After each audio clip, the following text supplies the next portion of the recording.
Ikiwa unapitia uzito wa kufanya maombi, husikii msukumo wa kumtumikia Mungu, husikii uamsho wa mambo ya kimungu, na wakati mwingine hata ukiwa unasoma neno hulielewi. Wakati mwingine hata ukiwa kanisani au kwenye maeneo ya ibada husikii msisimuko wa kiibada. Na mwanzo unakumbuka pengine ulikuwa unaweza kuomba, ulikuwa unaweza kunena kwa lugha, ulikuwa unaweza kufanya mambo mengi ya kiroho, lakini sasa hivi unajiona ni kama mtu ambaye umerudi nyuma. Unajiona ni kama mtu ambaye umeanza moja kiroho. Maisha yako ya kiroho unaona yamekuwa ni magumu sana. Wakati mwingine unahisi kama maombi yako hayafiki kwa Mungu, na hata ile hofu ya Mungu ambayo ilikuwa inafanya kazi kwako kwa ukubwa unahisi kama imepungua. Na wakati mwingine unatembea tu kwa imani, lakini unajiona kabisa wewe na Mungu hamko sawa. Unajiona kabisa wewe na Mungu ni kama kuna mahali daraja la kuunganisha haliko sawa sawa. Kwa unajitahidi tu kuendelea kuomba, na wakati mwingine kufunga, hata nguvu ya kufunga kuna mwingine imeondoka kabisa. Kwa umekuwa ni mtu wa kawaida tu, unasema Mungu ninaomba unisaidie, hii hali ni mpaka lini, itakuwaje? Na wengine mlikuwa waombaji wazuri, mlikuwa na huduma nzuri, mlikuwa mnaweza kuombea watu wengine, na huko mwingine ulikuwa unaota ndoto. Unaweza kuombea wengine wanafunguliwa, unafanya maajabu mengi kwa njia ya ndoto, lakini katika hali ya uhalisia hakuna kitu kinachoenda. Hili jambo likiwa limetokea kwako, inaonyesha wazi ya kwamba umevamiwa kwenye lango lako la ulimwengu wa roho. Ni nini cha kufanya? Tunahitaji kufanya maombi ya kukomboa karama na kipawa chako. Ikumbuka kwamba karama ndiyo inayoweza kukusaidia kumsogelea Mungu. Karama ndio inaweza kukusaidia kumtumikia Mungu bila kuchoka. Karama ndio inaweza kukusaidia kufanya kitu ambacho ukikifanya unabarikiwa. Karama zimetofautiana, lakini kila mmoja ana karama ambayo Mungu amempatia. Karama ni nini? Na kipawa ni nini? Karama ni zawadi ya Mungu kwa mwanadamu ambayo Mungu anampatia mtu kwa uweza wa Roho Mtakatifu baada ya mtu kuamini. Imeandikwa katika maandiko matakatifu, kitabu kile, tukisoma kitabu cha Matendo, kitabu cha Warumi sura ya 1 mstari wa 11, kwa maana ninatamani sana kuwaona nipate kuwapa karama ya rohoni ili mfanywe imara. Kitabu cha Warumi sura ya 1 mstari wa 11, kwa maana natamani sana kuwaona nipate kuwapa karama ya rohoni ili mfanywe imara. Kitabu cha Matendo ya Mitume 11 mstari wa 17, basi ikiwa Mwenyezi Mungu amewapa wao karama ile ile aliyotupa sisi tuliomwamini Bwana Yesu Kristo, mimi ni nani niweze kumpinga Mungu? Inaonyesha wazi kwa maandiko haya ya kwamba kuna kitu kinachoitwa karama, na tunaona wazi ya kwamba karama anayetoa ni Mungu. Lakini pia karama Mungu anatoa kwa uweza wa Roho Mtakatifu ili mtu asichoke kwenye mambo ya kiroho, asichoke kwenye mambo ya kimungu. Karama mtu anaipata baada ya kuamini. Ni zawadi ya Mungu ambayo Mungu anampatia mtu baada ya kumwamini Bwana Yesu. Ndio anapata kitu kinachoitwa karama. Kila mmoja na karama yake, hata wewe una karama yako. Lakini karama isipofanya kazi, utachoka. Karama yako isipofanya kazi, utaona mambo ya kimungu ni mtihani. Na usipoitumia karama yako, maana yake utadaiwa na huwezi kuona baraka za Mungu, kwa sababu baraka zetu za kumuona Mungu kwenye maisha yetu zinategemeana pia kutumika kwenye karama zetu. Mwingine ana karama ya kuomba, anaweza kaombea watu wakafunguliwa. Mwingine ana karama ya utoaji, mwingine ana karama ya kuimba, mwingine ana karama ya kusaidia yatima, wajane na watu wengine. Mwingine ana karama ziko mbalimbali. Mwingine karama yake ni kutia moyo watu wengine. Mwingine karama yake ni kufanya hiki na kile. Karama zimetofautiana. Kumbuka, karama ni zawadi ambayo Mungu anampatia mtu baada ya kuamini. Mtu hazaliwi na karama. Karama mtu unaipata baada ya kuamini. Kitabu cha Wakorinto wa 1 sura 12 mstari wa 4, basi pana tofauti za karama pana tofauti ya karama, bali Roho ni yeye yule yule. Tena pana tofauti ya huduma, na Bwana ni yeye yule. Kisha pana tofauti ya kutenda kazi, bali Mungu ni yeye yule atendaye kazi zote katika wote. Lakini kila mmoja upewa ufunuo wa Roho kwa kufaidiana. Maana mtu mmoja Roho apewa neno la hekima, na mwingine neno la maarifa, apendavyo Roho yeye yule. Ukiendelea kusoma hapo mbele, utakutana na mambo mengi yanayohusiana na karama ya Roho au karama za Roho. Lakini pia yako maandiko mengine yanayotutia nguvu ya kuonyesha umuhimu wa kuwa na karama. Kitabu cha Wakorintho wa kwanza sura 12 mstari wa 31. Takeni sana karama zilizo kuu, hata hivyo ninawaonyesha njia iliyo bora. Kuna umuhimu wa kumwomba Mungu atupe karama.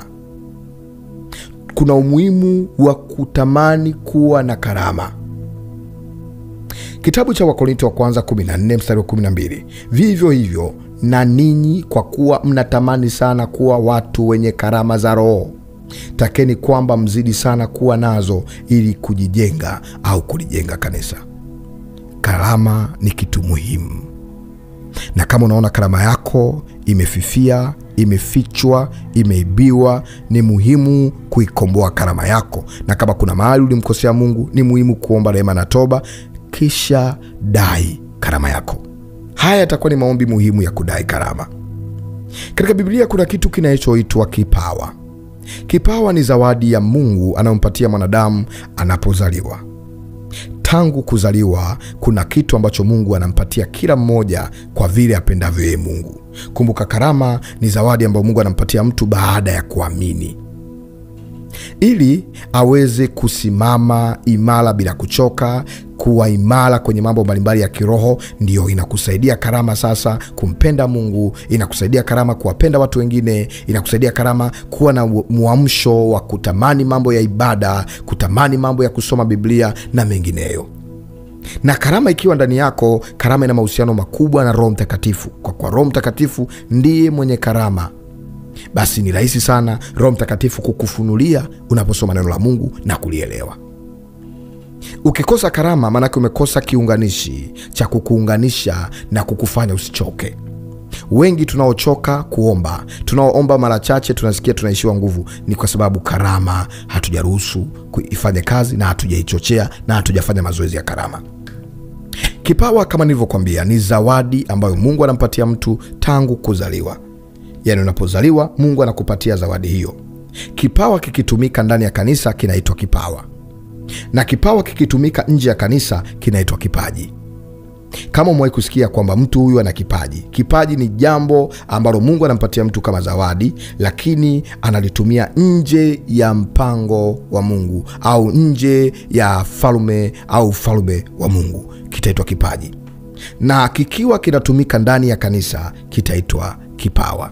Cha Warumi sura 5 mstari wa 17. Kwa maana ikiwa kwa kukosa mtu mmoja mauti ilitawala kwa sababu ya yule mmoja, zaidi sana wao wapokeao wingi wa neema na kile kipawa cha haki watatawala katika uzima kwa yule mmoja, yani Yesu Kristo.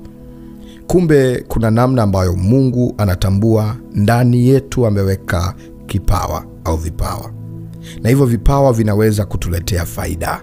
Vipawa vinaweza kutuletea baraka, vipawa vinaweza kutuletea heshima, vipawa vikigeuka vinaweza kutuletea matokeo makubwa.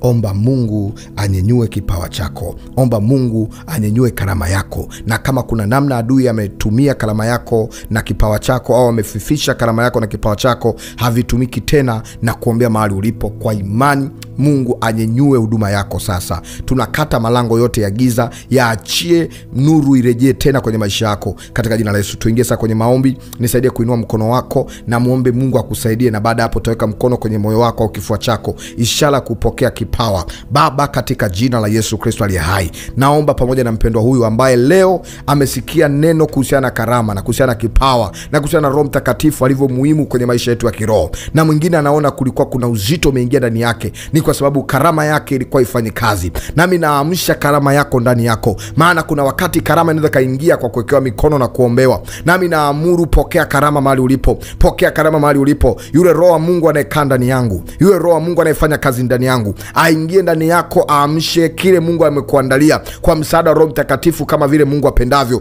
Pokea kipawa chako, pokea uamsho wa kipawa chako. Wewe uliokuwa na huduma fulani, uliokuwa na karama fulani, uliokuwa na kipawa fulani, pokea uamsho kwa jina la Yesu. Kila mahali ambapo ulikuwa umezikwa, ulipokuwa unaona uzito, ulipokuwa unaona kuchoka, na pinga na kuharibu kila nguvu za giza, ziachie karama yako. yako, ziachie karama yako. Naifungua karama yako sasa, nafungua karama yako sasa, nafungua kipawa chako kwa jina la Yesu. Mahali popote ulipo, pokea uamsho, pokea Roho Mtakatifu, pokea Roho Mtakatifu, pokea Roho wa Mungu, pokea Roho wa uamsho. Amshe karama yako. Uliyekuwa muombaji ukarudi nyuma, na amuru kwa jina la Yesu, nguvu ya Roho Mtakatifu, nguvu za malaika zije mahali hapo, ziamshe karama yako, ziamshe huduma yako. Na kuamsha sasa, na kuamsha sasa, na kuamsha sasa. Na inua huduma yako, na chochea karama yako. Kila mahali ulipokuwa umekata tamaa, ulipokuwa umepitia udhaifu, ulipokuwa umekatishwa tamaa, ulipopitia vita kali na ukarudi nyuma, na kuombea Mungu akurehemu, Mungu akutakase. Wengine kuna mahali mlimkosea Mungu, mkarudi nyuma, mkaanguka. Baada ya hapo unakuta tena nguvu na uamsho hamna tena. Na kuombea Mungu akurehemu, na kuombea Mungu akutakase, Mungu akuoshe kwa hisopo yake, Mungu akuoshe kwa damu yake. Kuanzia sasa na kuosha kwa damu ya Yesu Kristo aliye hai. Pokea uamsho na ujasiri tena. Pokea ujasiri wako wa maombi, pokea ujasiri wako wa ibada, pokea ujasiri wako wa huduma. Pokea uamsho wako sasa, pokea uamsho wako sasa, pokea uamsho wako sasa. Na irudisha ile nguvu yako, na rudisha ile maono ambayo Mungu alikuwa anakufunulia kwa njia ya ndoto, yale ambayo alikuwa anaonekana unafanya ishara nyingi na maajabu. Baada ya hapo karudi nyuma, na kuombea Mungu akuinue sasa. Inuka tena, haijalishi umeanguka mara ngapi. Mwenye haki wa Bwana ataanguka hata mara 7, lakini atainuka tena. Na kuinua tena kwa jina la Yesu. Na inua huduma yako tena, na inua karama yako tena, na inua mafuta yako tena. Kuna mtu yuko ukiombea watu nafunguliwa, ukitamka neno linatokea, ukiota ndoto linatokea. Umerudi nyuma, na kuamsha sasa. Na amsha chemichemi za huduma yako, na amsha mamlaka yako, na amsha nguvu za Mungu ndani yako. Mikono yako na iombea ipokee mamlaka hapo polipo. Mikono yako ukisema na haribu vitu vikaharibike, ukisema pokea watu wakapokee, ukisema wewe uwe mzima watu wakapokee uzima. Mikono yako ipokee nguvu sasa za kiroho, mikono yako ipokee nguvu za kiroho. Pokea kwa jina la Yesu, pokea kwa jina la Yesu, pokea kwa jina la Yesu, pokea kwa jina la Yesu. Mtu mmoja pokea Roho Mtakatifu kwa imani. Pokea uamsho wa Roho Mtakatifu. Jazwa na Roho Mtakatifu, jazwa na Roho Mtakatifu,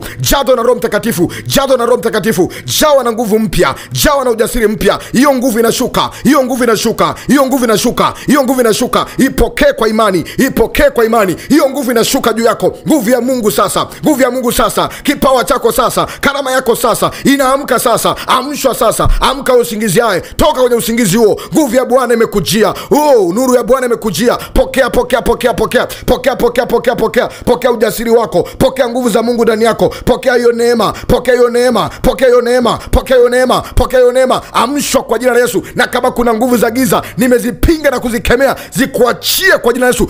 Jawa na nguvu mpya, jawa na karama yako, jawa na mafuta mapya. Roho Mtakatifu aingie ndani yako akusaidie kwa jina la Yesu. Amen. Unaweza kaendelea kuomba sawa na Roho Mtakatifu anavyokutia nguvu. Maombi haya na somo hili ni muhimu sana kwa mtu ambaye una safari ya kwenda mbinguni, na kwa mtu ambaye unatamani kukua kiroho. Itakusaidia sana kupata ujasiri wa kusoma neno la Mungu, kwa kuwa ni chakula chetu cha uzima, na kulielewa neno la Mungu kwa msaada wa Roho Mtakatifu na kwa karama ambayo Mungu amekupa. Lakini pia ili uzione baraka za Mungu, na ili upate wepesi na ujasiri wa kumtumikia Mungu bila kuchoka. Kwa kitu chochote ambacho Mungu ameweka ndani yako, unahitaji karama yako ifanye kazi. Kuna mtu unapata msukumo wa kufanya jambo fulani, alafu kuna roho nyingine inasema hapana, hapana. Kuna roho inakuzuia. Unasikia msukumo, fanya tu, fanya tu, fanya kitu fulani. Kuna roho nyingine inasema no, no, no. Ile roho inakudidimiza, unajikuta unapoa. Na kuamsha kuanzia sasa, chochote ambacho Mungu ameweka uamsho ndani yako, na umekusudia jambo fulani, Mungu akusaidie hilo jambo litende, maana kuna baraka yako. Mungu akubariki, akutende mema. Naitwa mwombezi Pastor Godwin Ndelwa, ambaye nimeomba na wewe. Unaweza kaendelea kupata msaada wa huduma za kiroho kwa kuingia YouTube, kwa kuandika maombi ni dawa au maombi tiba. Usiache kusubscribe na kunifollow kwenye mitandao ya kijamii kama TikTok, Facebook, na utaenda kuona masomo mengi yatakayoinua imani yako. Ikiwa unahitaji kupata msaada zaidi wa kiroho, karibu kwa namba iliyoandikwa WhatsApp. Mungu wa mbinguni akubariki.